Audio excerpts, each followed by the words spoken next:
Do what you love and make sure money follows you. There are so many starving artists. They do what they love, but that doesn't necessarily mean that they can make money. So you have to make sure it's two different things. But I think if you do what you love, definitely you'll become happier and less stressed, and you'll be more attractive as a person. And that person has a better chance of making money if they choose to. Just once again, forget about the money part, because making money is just, I'd say, one of 14 fields in the life. Your self-image, or your sense of contribution, connectedness, sense of being connected with nature is often forgotten in the Western world. There are many fields of happiness. If you focus only one or two, business and money, you cannot see all the other 12, for example.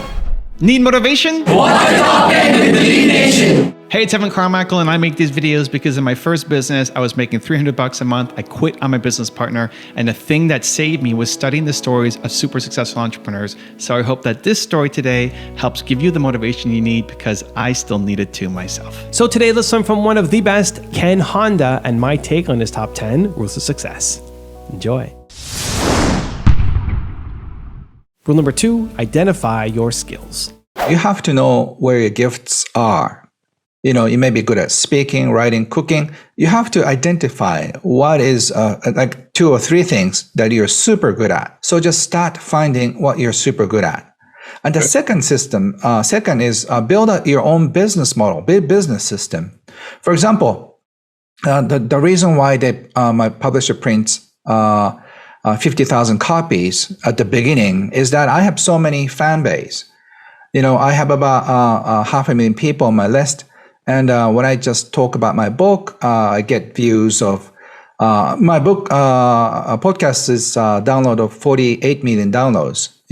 So I have that fan base.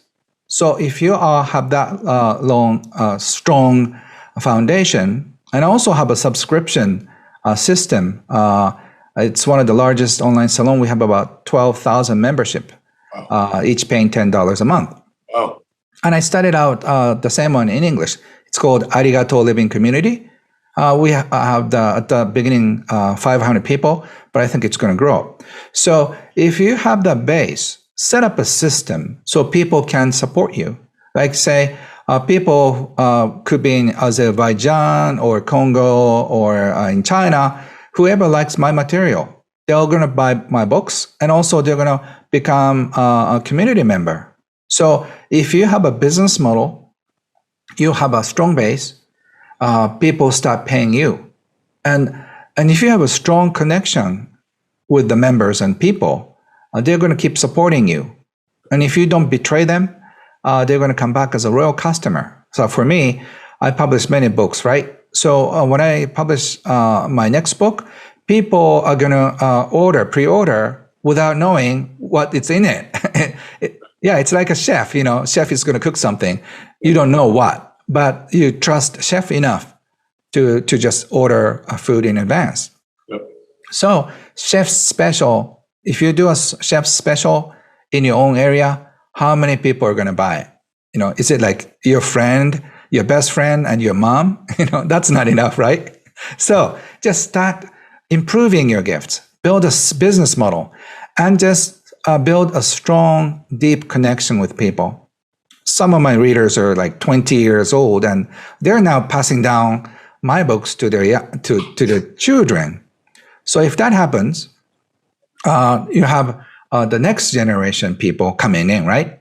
So the stronger the base, the higher your income. So if your base is like, say, 100,000 people or 10,000 people or like 50 million people, that will decide how much you're going to make. So have a strong, trustworthy relationship with your customers and friends. And that is the beginning to your first $1 million. Rule number 3 is help others. Money is energy. If you help, money comes. So I talk about this in a very casual way. My early career as a self-help author and also teacher started from Denny's. I retired for 4 years for my baby. So during the daytime, I had a lot of time because I had a babysitter and also person helping with cleaning and everything, right? So I spent a couple of hours with my friends and my friends' friends who wanted to see me and learn about happiness and money. So I always talk about giving and receiving and happy money, the principles of happy money and all the other things. And I got tired of just repeating the same thing because I have to explain about my ideas. It takes about 10, 15 minutes. So I decided to record the most important basic 15 minutes and then started distributing the CD for free. So if you want to see me, just listen to this CD. So the basic is covered and my other 45 minutes can be well spent. And by the way, I didn't charge anything. They just bought me lunch and dinner. But that's all. But I was so happy to share my idea. And I distributed the 10-page booklet along with that. So I put it in one envelope and I started giving away as a gift. And that caught fire. There are so many people wanted to have my free CD and also a booklet for free. And I hired the printer and I printed 3,000 instead of 500, which I originally asked because he's a good salesperson. And he said it goes, the cost of printing goes dramatically low if you print 3,000, but he didn't tell me how many boxes it's going to be. So been there, done that. A lot of boxes. He didn't tell me, and so I was so upset, and I apologized my wife for making a mistake in placing an order. And I said, I'll promise to get rid of boxes in 3 months. And she smiled and said, 1 month. Boxes out or you out? Okay. And I started giving away my booklets and people really loved it. So, and next time I printed another 3,000, another 5,000. I became smart enough to have a storage unit somewhere. And I hired one secretary. I was so happy to do that for free. I didn't charge anything. I had some money from investing, so I started spending the money. And by the time I gave away 100,000 copies, a publisher called me and they asked me to write a book, which I said no, because I wrote everything in just 26 pages. I don't think anything else will come out. But he said, but you have all the time in the world. Why don't you sit in front of your computer? Something may come out, which I did. And then a lot came out. So by the time I finished my first book, 3 more books came into my head. And the rest is history. I published about 200 books and sold more than 8.5 million copies so far. Rule number 4 is use your money well. Everybody can relate to this. When we spend money, we will lose money. So for example, when we pay kids tuition, school tuition, if we do that out of gratitude, that becomes happy money. But what we feel like we are losing money for tuition, which is not a healthy attitude. The money we spend enriches somebody's life, and then it'll circle back to us. So it's almost like food. When we eat, and if you don't want to release it, you're not healthy, because you hold on to the food. I don't want to let go. I don't want to go to the bathroom. I want to hang on to what I ate, which is not a healthy attitude. So you have to eat well and release well. That is the basics of health. And at the same time, for your financial health, receiving money well and releasing money well is the attitude. So when you take a look at your financial life, we are in the flow of money. So to make your money flow happier, more steadily is the key, instead of holding on to the money we spend. Mm-hmm. Money has a certain nature, a certain character, a certain energy about it, doesn't it? It does. It does. Tell us about that. Money itself is a neutral energy. But if you think money is God, money becomes God. If you think money is a monster who hurts people, because we've been often hurt by money, we think, when we're small. Our parents deny our summer schools because of money, or certain dreams are crushed because of money. So money turns into the thing we think it is. So unless you deal and heal our money wounds, our concept and belief about money does not change. Also, to make sure you're actually taking action after watching this video, I've designed a special free worksheet just for this video. The worksheet will highlight all of the lessons learned in this video, as well as pull out our 3 favorite learnings and quotes that will inspire you to actually do something. The worksheet will also give you space to write down what your key takeaways are and your specific plan of action to make sure you're getting results. If you want the worksheet designed specifically for this video, absolutely for free, there's a link in the description below. Go click on it and start building the momentum in your life and your business. I'll see you there. Rule number 5 is aim for happiness. You really have to figure out what you want in your life. Do you want to make it? Do you want to be a success socially? But you could end up being a loser personally. So do you want to be a happy person, or do you want to be a wealthy person? You can take both. But the way to happy and wealthy people only has an opening who aim for happiness first. I love this, because most people think once I'm there, then I'll be happy, then I'll respect myself, then I'll get the attention I want. But what I'm hearing you say is the only way to happy and wealthy is through happiness first. Yes. And then if you're lucky, or if it's your destiny, I would say, you may be rewarded with money. But, there are many lives that necessarily money will follow. But you can still enjoy life and stay very happy. Because if you go after money, you're likely to lose everything. Your peace of mind. And those people who put money first, your clients love that. Just think about 2 florists. By the way, I always carry flowers like this, in front of me. So there are 2 florists, for example, just nearby your house. One florist, always think of the cost. Instead of 10 roses, I should give 9 roses, instead of good roses, maybe smaller ones, so they can cut costs, right? Mm-hmm. The other florist always just bring in the best flowers and always take good care of it, so that it will last on their houses. Where would you go?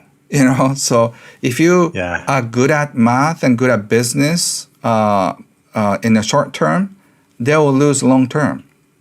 So people who love flowers, and then he or she can talk about the roses for hours. Those people really care that they care about the roses in your house. They're just praying their kids will stay longer, so people can enjoy. And they're not. They might think about the cost, but the love of the flowers is bigger, than the business. But those people are the ones that I think all the clients would go to. So eventually, they will succeed. Rule number 6, avoid greed energy. Money can be either good or bad. So it's my father showed me a coin, and he showed me both sides. Money is interesting.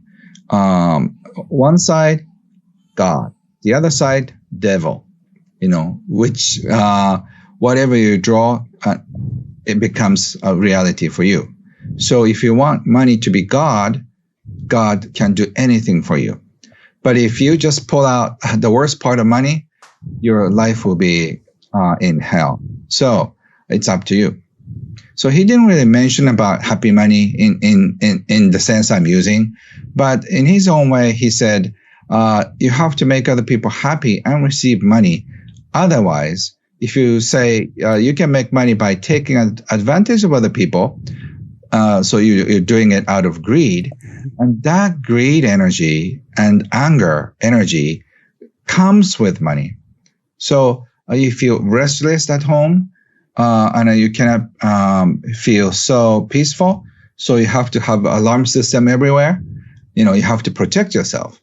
But if you made everybody happy and made a lot of money, you can have a very good night's sleep, which I'm doing right now. I just remember how many people I helped that day, and I just start imagining who are my readers. My books sell about a few thousand copies every day all over the world. And so I must have helped at least a few thousand people with my books, and also with my YouTube and everything. I'm helping thousands of people every day. So I just imagine faces of people whom I have helped on that day, and just I feel so blessed. And then in about 5 minutes to 10 minutes, I go to sleep with joy. But if you're just taking advantage of other people and make money, they're kind of haunting you energy-wise. So unless you kind of like shut them out, you cannot go to sleep. It makes me think of, I don't know, ghosts and money. Mm-hmm. Mm-hmm. So if you just try to take advantage of other people and rob them of their money, it becomes ghost on your money, which is not so fun.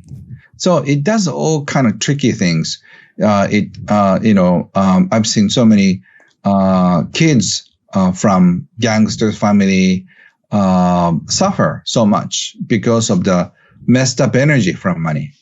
So that's why I call happy money laundering is very important. Rule number 7, appreciate paying taxes.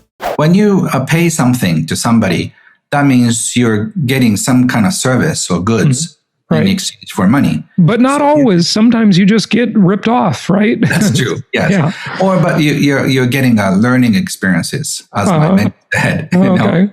Yeah. So like oftentimes you can appreciate this exchange because at the restaurant they may serve you, or you get electricity for the money, and then you have a choice. You can complain about it. You can thank it. For example, taxes is a big thing. I said to Wahe, I understand your concept, but I have a hard time appreciating the government because they're wasting my money. And he said, do you have a choice not paying the taxes? I said, no, probably not. Right. And so he said, if you don't have a choice, it's your choice. You complain it, you appreciate it. And then he said, I know they're not using the tax money right, but at the same time, your money is used to pay roads, pay for the police people and hospitals and kids care. So your money is doing some good, when it gets handed over to government. Right. So since then, I started appreciating about paying taxes. So I'm one of the very few people on this planet who love paying taxes. That's so funny.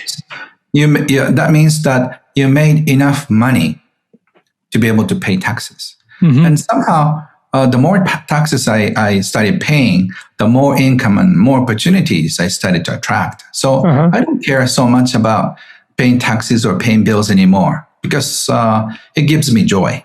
Rule number 8 is shift your gifts. You have a unique relationship with your daughter. And so as a parent, how would you teach kids? How are you teaching kids about money? So she's witnessed how I became successful in this book industry. So I always told her, by sharing your gifts and by sharing what you love, money, you get rewarded financially.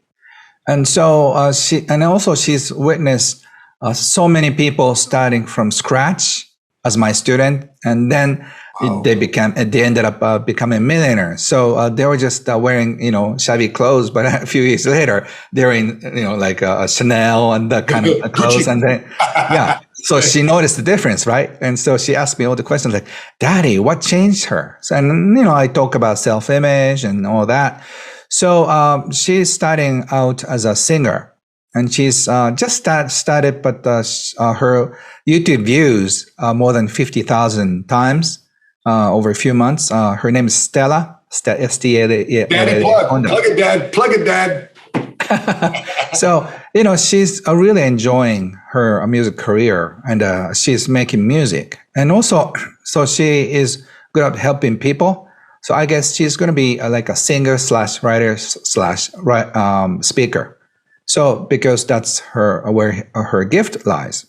So I've always taught her, don't follow money. Just find out what you can do and share with other people, and they will just bring you money. Rule number 9 is practice gratitude. What can you tell us about gratitude and how important? Well, I'm going to get Roo the Rooster in a minute. It's the chicken and the egg question. Gratitude and money. Which comes first? Yeah, I mean, you can start either way. You can start with gratitude, or you can start with money. So if you receive money, that means that you did something. So your company or your neighbor, or you might help do some chores with your neighbor and then receive money. Whatever that is, you did something, and as a result, you receive money. So they showed you the appreciation for your time and services. So you can start appreciating money first, or you can appreciate about a roof over your head, or the whatever the things you have in your house, whatever that is fine. So start from somewhere, but you have to change gears to more joy and appreciation, because we are here to share our joy and gifts with other people. And I think that's what we are here for. So you may have 30 years, 50 years, or 80 years. It depends on the individual. God loves somebody so much that so they want to take them away when they're young. So I lost my friend a little while ago, and he is one of the most beautiful human being. But God loves their favorite person to be just alongside. So sometimes God does interesting thing. But I don't know how long you're going to be here. But do you want to keep suffering about money and life by complaining? Or I don't know how many years left you have left on this planet. But are you willing to enjoy every second of it from now? So I'm asking you, it's up to you how you want to spend your time here. So if you want to be more excited and more curious about life, or if you feel like you're just serving the sentences that as a punishment, so you have to just keep working for a company that you don't even like, and surrounded by the colleagues that you don't even respect. So it's up to you. If you don't like your situation, you can start changing little by little, not just quitting your job tomorrow. So if you just start doing that, you'll see a little bit of change. So, but you have to start from somewhere. So I think gratitude first, and then more money comes. So if you appreciate your money first, and then happy money may come later. And rule number 10, the last one before some very special bonus clips, is invest in your friends. What anybody can do is invest in your friends. Take your friends out for dinner, and then become closer, or just give something to your clients and the customers. So I think it's a better investment than investing in Bitcoins and gold and all the other things, because if the next financial crisis happens and then you lose everything, as we said, go back to your clients and then ask them to start business again. And if you have done some good favor, say, give $100 worth of something to 10,000 people, that's $1 million. But they remember you. Mm-hmm. So there's a better chance of getting your business back in the next age. Actually, that's what I did 20 years ago. I had an extra $1 million. I wanted to try it out, this fun experience. I already heard of this what you give will come back to you. And I didn't buy that. So, okay, I'll just test it. So I printed my booklets for about 3,000. I started with 3,000.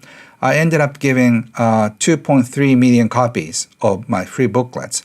That cost me about $3 million US. Wow. But anyway, so by the time I gave away my booklets for about 100,000 copies, which cost me about 100,000 US, a publisher called me and they want me to write a book. And I did, which the rest is history here. But Wow. so I gave away my first $1 million project, right?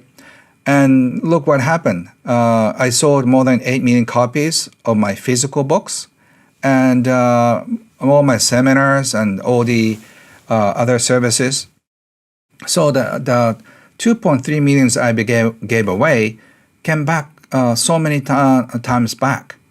So if you have an extra $1 million, do good for the society. Do good for your clients. They remember you. They trust you. So I had a good reputation. Still, I do, because I gave away my physical copies for free. And I paid even the postage. At that time, nobody was doing it. People thought I was crazy. No, I was, because I wanted to try this philosophy. Is that really true? What you give will come back? And it wasn't true. It came back 10 times more. So, it's not I equal. love that. I used to serve a cup of tea for my father's clients when I was 9 or 10. I really enjoyed it because I just annoy them with all those professional questions like, what's your ROE, or how are you making profit in your company, sir? And they're like, they feel so intimidated. So I really enjoy giving them very difficult questions. And since then, I've seen some entrepreneurs do well, and some entrepreneurs do not so good. Even if they're the same age, same educational background, their financial outcome is so different. And I realized that certain people have gifts around making money, and others have this blocks and unwillingness to do business. So your attitude toward money is either positive or negative. So positive people tend to attract more money, and whereas negative, if you have a negative attitude around money, you tend to lose it. You have a hard time keeping it, because you feel deep inside, if money is bad, you don't want any bad thing in your house. So I always often talk about it as a joke. Just imagine money as a monster or pet in your house. Is that like a Pokemon fun pet in your house? Or it becomes a monster that could eat you up, your parents or your kids? If you think money is scary, you don't want a scary thing in your house. And so if you have a positive attitude around money, you'll be very good at making money. And if you have somewhat negative attitude toward money, you want to keep some distance. That's why some people are very good at attracting money. Other people are like, I'm okay with enough. If as long as I can pay all the bills, I'm fine. Well, as long as I'm on survival mode, but still I can survive, I'm okay. So it's up to you how comfortable you feel around money and business. Why are so many good people without the money? It's because they are not interested. It's because they don't care about money as much as other like so-called bad people, right? Some bad people are obsessed with money energy. So just think about it. If you're just collecting baseball cards, and if you're so into it, you want to make sure you get the collection right. And if other people are not, I like the cars, but I'm not so, I'm not like so picky about those. So I guess, the ones who are very eager to get those cars will get them. So that's all. It's nothing to do with people being good with a good heart or bad heart. It's just about the volume of energy of attachment to money. So think about it. If it's like collecting pebbles, or seashells. Whoever wants to collect pebbles in your house, just think about it. If somebody loves collecting pebbles from a riverside and then stuck them in a closet, and then when you open the closet, all the pebbles come out. Like, how stupid is that? But if they're obsessed with pebbles, they must have a lot of pebbles in the closet. That's like money. I'm using a lot of analogy, so I hope you can get it. I had this opportunity to meet my mentor later on. His name is Wahei Takeda. So when I asked him to teach about money, he said his first lesson is forget about money. So I was so confused. Yeah, one of the things that I found super confusing, and people, where I was going is the notion of a Zen koan. And this is something that people probably in the US anyway be tangentially familiar with. Mm. The most famous one we talk about is what is the sound of one hand clapping? Mm. And there are many Zen koans which are like beyond confusing. And of course, the idea is once you understand sort of the absurdity of the question itself, and of course, I'm doing this from a logical perspective, and Zen is, I think, meant to be very different than that. But just to give people an anchor point, once you understand the absurdity of the question, then it's like you're a step closer to enlightenment. So when he said forget about money, what was he trying to get you to? Like, what does that mean? Because obviously it's not truly forget that it exists. Yes. So what does he mean? So I think he meant about where I focus. Because if you want money, you have to forget about money. You have to forget about what you can give to other people, how much service you can give out to the world, and then you receive money. So he was telling me not to focus on money because money is the end result of what we get after serving the world. So instead of focusing on what you get, you have to really focus on what you give. And our life is in the middle of giving and receiving. So unless we receive well, unless we give well, we can receive. So we are in this cycle of appreciation or resentment. Either cycle you're in, your life exists. So if you start appreciating your life about everything, including money, your life will be filled with money and appreciation. If your life will be filled with resentment, anger, and fear around money and also around life, your life will be also surrounded by fear and resentment and anxiety. Treat money with respect, and whenever we receive money, that's a miracle because somebody chose you as a client or a person that to work for. So you can appreciate your boss, your clients, or the company you're working for to making a miracle and just pay you the money. So you can feel, thank you. And then, bless the money in a most beautiful way. What's the ultimate goal of having a good relationship with money? Is it about earning more or is it something else? The key is abundance. If you feel abundant about life, so no matter how much you make, how much you spend, if there's a beautiful flow, and then you don't have to be so uptight about it. You don't have to be so careful about it anymore. So that's sort of like a ideal situation. You don't have to be super wealthy in order to be happy. So I think, realistically, if you just reach a level of financial happiness and certain abundance, you don't have to do so many things. All you have to do is find your gifts, find your true calling, and start living it.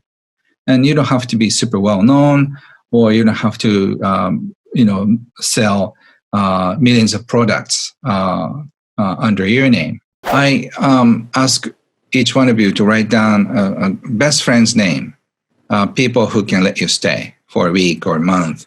And if you have more than 10 friends, you're a lucky person. And I wrote down all the, my friend's name, and there were about 70 or more. And I realized if I asked them to let me stay with them for a week, I can go to my friend number 2 and number 3 and number 4, and there are only 52 weeks a year. And after 50 friends, you can come back to your friend number 1 and say, long time no see. Can I staying here again?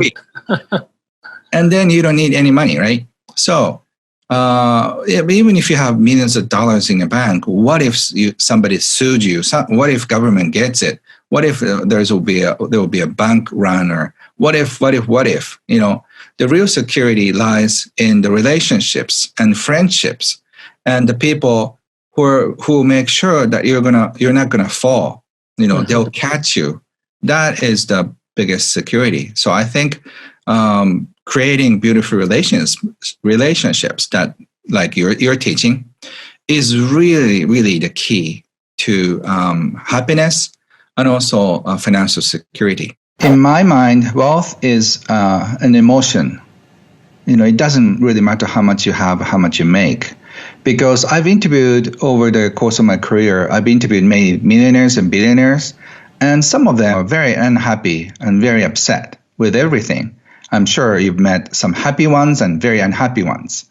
So, and also among the people who are struggling with life, there are also happy people and unhappy people. So I think wealth is an attitude. If you feel like you're so happy and so content with what you have, you are already wealthy. But if you have to struggle every day and you cannot find happiness either in your business or in personal life, I think you're not wealthy, even if you have billions in your bank account. But that doesn't mean that you don't have to have money. I think you're just focusing on too much visible assets. I often talk about invisible assets. That could be your youth, your energy, and also your friends and your ideas and your heart. You know, we just unfortunately we value how much money you have in your bank account or how you own things. But in life, there are so many invisible assets that you can count on. So instead of having so much money in your bank account, if you have 10 good friends who just let you stay for a week or so, you can keep on living. You know, the other day I wrote down how many friends I have, and then I realized I have more than 50 friends who can just, you know, feed me for a week. So you just keep visiting your friend every week until the next year comes. So, you know, you can live off of your friendship for a year. That's financial independence. So you may think you're broke financially, but you may have other different assets. So start counting what you have. If you have a roof over your head, that's a great luxury.